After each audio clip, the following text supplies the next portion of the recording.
My name is Megan Stanley. I'd like to first find out here who I have that are dog lovers in the room. That's what I was hoping for, right? So, as you heard, I am the owner of Dogma. So, Dogma is a 7-figure award-winning dog training business here in Calgary. I'm lucky enough to share this huge family of dogs. Between our two facilities, we see about 150 dogs come through per day. So we see a lot of dogs. We're very lucky to be able to do what we do. I've got this wonderful team, and all of us really share this mission to improve the lives of dogs, and we're really set out to set the standard in the industry for care and training of dogs. So these are my 3 goofballs that I currently share my home with. My other goofball, the 2-legged one, is over there. And so I really do believe that life is too short. I've been lucky enough to be able to follow my dreams, and I really want to encourage people not to let fear decide their fate. You know, I want to help people to unleash their inner spirit and really follow their dreams. So we've all heard this, follow your passion. But what is your passion? Right? I believe that passion is what gets you up in the morning, what excites you, what motivates you. I also don't believe that passion has to be what you do for a living. And I hear a lot of people get really concerned about this. Passion can be, do you love to cook? Do you love to travel? Do you want to make the world a better place and just go out and volunteer some more? Passion is whatever excites you. And if you're not sure what your passion is today, I just suggest get out, explore, do things, try new things, get out and see if you find a new thing that really fires something up. You know, and I really believe that we've got to be living that passion. You know, it really is, life is too short not to. So big things also really start to happen when you start to follow that passion. Right? So I'm an animal lover. As you can probably guess, I've devoted my life to dogs. My life has literally gone to the dogs. Ever since I was a small child, I recognize that emotional attachment with dogs. I could see, or animals in general, I could see that they were these complex emotional beings. I recognized that. I was fascinated with that. I was fortunate enough to have parents that didn't force me to eat meat if I wasn't comfortable with it. You know, they really understood my sensitivities towards it. It was also really difficult. I grew up most of my life in Calgary. You can imagine being a vegetarian at a young age in Cowtown, right? It wasn't necessarily the easiest. I also found a lot of people viewed it as a weakness, and I think particularly being female, and I look back on that now, and that's really been a driving force of mine, this love of animals, right? Love of living beings. You know, I've had a real compassion for that emotional intelligence that we all carry. As I've seen more success and my professional life has grown, I've also developed a real passion for following your dreams, inspiring people to do more. You know, we want to really experience and live life, and that's particularly true with young women. You know, and I think women of all ages, I don't think it's ever too late. You know, we can get out, and I really want to inspire women to do more, to find that inner voice for you to do you. You know, we're lucky enough to be able to do that. We're in an amazing time right now for women as well. So it's really exciting. We have events like this. We all know what's going on in the world. It's a very exciting time for women. So I wanted to share a little bit about how my journey and how I got here. I think most people that know me would say that most of my life I have marched to the beat of my own drum.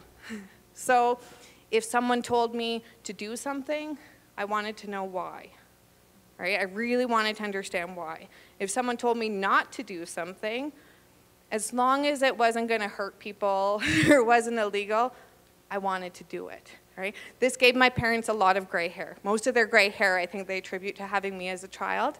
And I was really curious about things. And my love of animals, this was my very first dog I had. This was my family dog growing up. And my journey with her, I realized that I wanted to be a vet. That's what I thought. I loved animals. I should go and be a vet. And then as I got closer to the end of high school, I realized that that's maybe not the relationship I wanted to have. You know, I wanted to have a different type of attachment with them. I had an awesome job in high school I was working at, and I Wasn't sure what I was going to do after high school, so I stayed there, and I got into the world of database development, the exciting world of database development. But I did quite well with it. I was self-taught. I did a lot of work there. I created an entire program for them at this business. I was really good at it, and I enjoyed the challenge. So my boss offered me an entire university education. He was going to pay for me to go and take my MGIS program. Part of that, I would have a job, and after that, I would have guaranteed employment for about 5 to 10 years.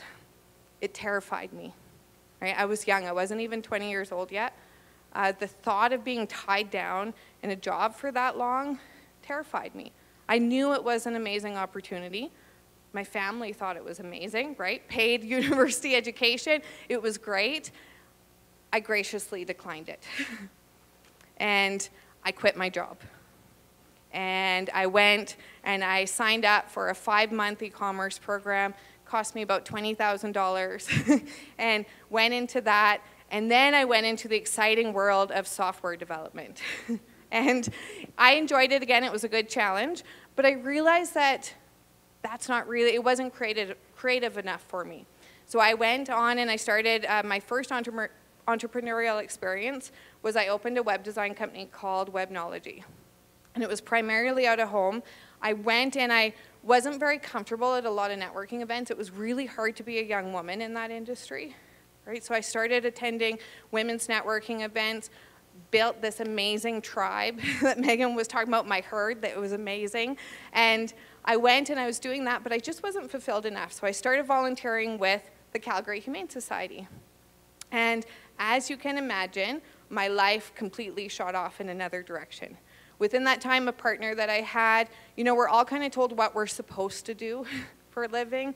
And I was taking jobs where I was being paid $7.50 an hour, versus taking the high-paying software development job. And I think even though most people understood my love for animals, they didn't understand why I was giving up all this great opportunity, right? It really made people nervous. But I just knew in my gut I had something different I wanted to do. So I went and I was working this high-paying job. I left that, and then I adopted this guy. So I do have dog lovers here, don't I? So this is Guinness. He was the very first dog I adopted as an adult. I adopted him in 2002, and they say that dogs really have a way of choosing you, right? I see a lot of nodding. We've had these dogs then, haven't we? So dogs, Guinness and I just immediately bonded. I got him through animal services. He was in doggy jail. He was about 6 to 8 months old. And he was just the sweetest boy. Very quiet. Him and I connected right away. I bring him home. I go to take him out the very next day, and I have Cujo on leash, right? So I was doing some dog training with the Humane Society, but I had no idea what was going on. This terrified me. Guinness was scary to me, right? He scared other people. So anything new people that he didn't know, new objects, someone put a real estate sign in their yard, and that might be the devil. That might be the day, right, that we're not going to make it. But he dealt with his fear through lunging, barking, snarling, and it was terrifying, right? And at home, I had this guy, right? So I had this sweet, loving, goofy, intelligent, loyal dog at home. But out in the real world, he was terrifying. So at a time, too, when I was going into dog training, most dog trainers, how you were recognized as a good dog trainer was competitive obedience, how many ribbons you had, how you were able to identify a dog that was going to be a confident, well-socialized dog as they got older. So most trainers didn't understand why I would even keep Guinness, right? Friends and family weren't too sure about it. I'd even had people suggest that I euthanize him because his behavior was so severe, right? This was not an option for me whatsoever. And so I really went, Guinness and I knew that I could help him through this. I knew this is what I was meant to do. So him and I set out on this wonderful journey together. So I'm going to share some of the things I learned from him that have also really helped me in the business world, and I hope really inspires you guys to to really do you and unleash your inner spirit. So, in order to live life to your full potential, you must face your fears. So we've kind of heard a bit of this today. I'm sure we're going to hear more about this as the day goes on. So with Guinness, going out in the world was scary. And I had two options for training with him. So we still see a lot of this, and Megan talked about this a little bit with the horses as well. I could choose to take him somewhere where we are going to punish the fear out of him. Okay, we do this a lot in dog training. So what this means is if Guinness is reactive and he's lunging and he's barking, we don't want to see that behavior anymore, so we're going to punish it out of him, right? I'm sure all of you can relate to the fact if you were scared of something and I punished you for your fear, it's not going to make you feel better about your fear, right? If anything, it's going to worsen it. I may stop that behavior from happening, but I'm not going to make you feel better about it. The very worst thing that would have happened is it would have destroyed the relationship I had with Guinness, right? The other side of it was, in order to really help Guinness, if I wasn't going to use punishment, was sort of this hyper-management. Hyper-management is essentially don't face your fears. We don't want you to feel stress at all. We're going to make you feel nice and safe, but we're going to avoid all of those things that scare you. And I knew, I would think about it, if something happened to me, how is that going to help Guinness? Right? So if I didn't help him face his fears, if I didn't help him learn to understand that those things were safe, it was going to be a very hard life on him potentially. And a hard life on me. He wasn't going to be able to fully experience life. So I knew that I had to help him face his fears. I did it in a way that he was comfortable, and I wanted to go out and teach him that the world was safe. So this quote here by Mark Twain, I live my life by. I have it tattooed on my back. So I don't believe in regrets. You know, when things are done, they're done. You can't go back and change it, right? We really have to learn how to drop that, but we can learn from it. And the biggest thing is I don't want to regret not doing things, right? So whenever this seeing all the potential that I was able to give Guinness and really give him a full life really taught me that I had to face my fears. So even doing this today, right? Kept seeing it come across the screen. I'd be excited about it, but it really scared me, right? And so I was like, I better apply. I better go out and do this. And the reason why this is so important, as I've learned to really face my fears, overcome them, go out, and those things that scare me have always ended up being the most rewarding things to do. My very first facility I opened, 6,000 square feet by myself, no experience in that world. It scared the hell out of me. I was terrified, right? But I knew that I had to go ahead and do it. I think the most important thing to remember are those things that scare you. You've really got to learn to overcome them and face them. We don't grow if we're not doing new things, right? We don't improve. And I think we've got a lot of real negative self-talk that happens as well. What if you fail? What if you fail? Right? I'd rather fail at something than not do something. Right? And for my journey with Guinness, this was really important, and seeing him overcome his fears, it really taught me that we have to get out, we have to face them, and we have to learn to overcome them. So, maintaining a positive mindset. I know we've all heard this, but what does it really mean? So for Guinness and with the animals, the thing that I've learned the most from them is that they live in the moment. And most of Guinness's moments, except if he was in a scary position, was pure joy, right? And if we were going out, I might be nervous about what if he barks at someone? What if this happens? What if an off-leash dog comes up? All of these things. But Guinness was always just so excited to go. He was ready to go. He was always upbeat. He was always raring to do anything we wanted. And so he really influenced me that way. What I've learned too is when I say a positive mindset, you're going to have negative emotions, right? You're going to feel angry at times. You're going to feel frustrated. You're going to have those emotions. You're allowed to feel those emotions. What a positive mindset is that it's how you respond to that. Okay? So I could choose to give into it. I could choose to say bad things always happen to me. I could choose to take all that. But how you respond to that negative emotion is how your direction in life is going to go. So it's really, really important. It's a trained skill. You've got to remember to really keep that positive mindset going. So thinking big, having a vision, setting goals. So I think the other thing, fear takes away our ability to think big sometimes, right? I'm going to go back to you only have one life. So you get to choose to how you want to live it. You've got to think big. I was taking this dog that was terrifying people, that people wanted me to euthanize, to a dog that I was confident with, that felt safe in the world, that I could go out and do it. And we accomplished that. We joked that I maybe overdid it. If Guinness was here, he'd be working the room, coming around saying hi to everyone. He turned into the biggest suck.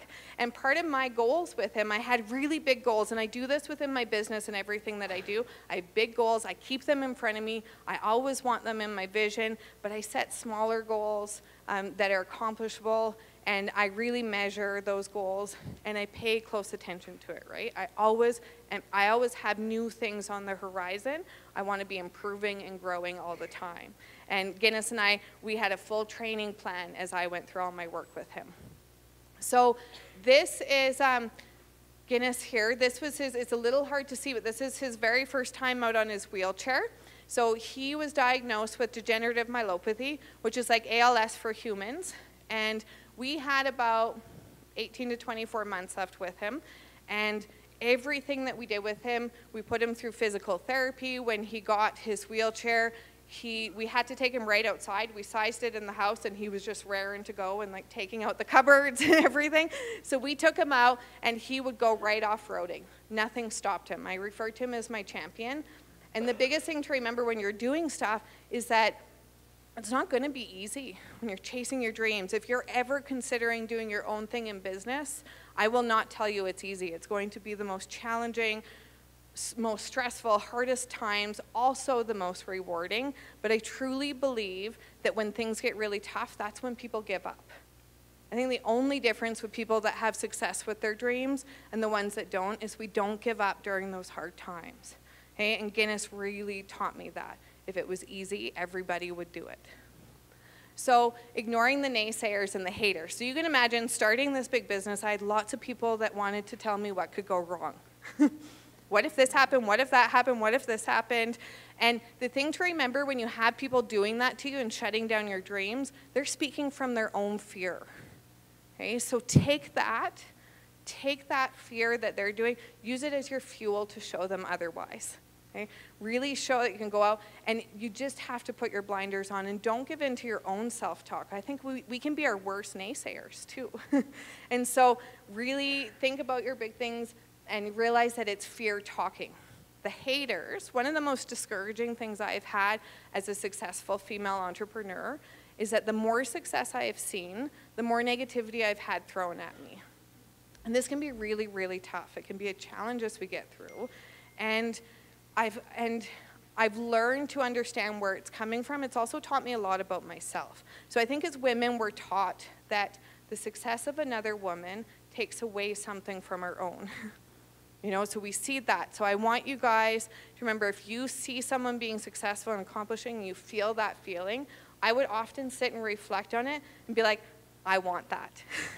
That's what it is. You want that. Sometimes I think about it and realize that's actually not what I want, right? Good for her. It's not what I want. But I want you guys to feel the energy in this room today. When you get a group of women together supporting each other, there is a force like no other, right? So surround yourself with those ones that support you. Life is too short to have those people that are trying to bring you down. Find your tribe or your herd. So, and finally, celebrate and be grateful. So we lost Guinness in 2016. So after his battle with DM, he was 14 years old. So we had a very good life with him. And when he had his diagnosis, he was a senior dog anyways. I knew my time was limited, but that just really put that final part in for me. And there's two ways I could have responded to it. I could have just given in. I did spend lots of time snuggling him, but I could have just given in and really mourned the loss of my dog. But instead, I decided I wanted to celebrate him. So we created a bucket list for Guinness. So my husband and I did this, and he got to go see all of his best friends. We threw him parties. He had steak dinners. He had Guinness and beer. He loved his beer. He lived up to his name. We took him on trips, some of his favorite places. We got him out to the ocean. That was a big thing. So we took him out to Tofino. We had a wonderful time with him. And it was hard, but we got to celebrate him. And I got to be grateful for all of that time that I spent with him. So this picture is actually the last hour about that I had with him. So I got to share Guinness with him on the very first day I brought him home, and I got to share Guinness with him when I said goodbye. And we started a foundation in his namesake because I'm so grateful for all of those lessons. And gratitude, there's so much abundance out there. Don't think on a way of scarcity, think of gratitude, okay? So be thankful for every moment you have. Be thankful we have this opportunity to do this. You get to meet all these amazing women. Do not live your life in fear, okay? It's too short to keep that stuff within your life. I want you guys to really think about what spurs you, what inspires you to go out and you do you and unleash your inner spirit. What are you waiting for? Thank you.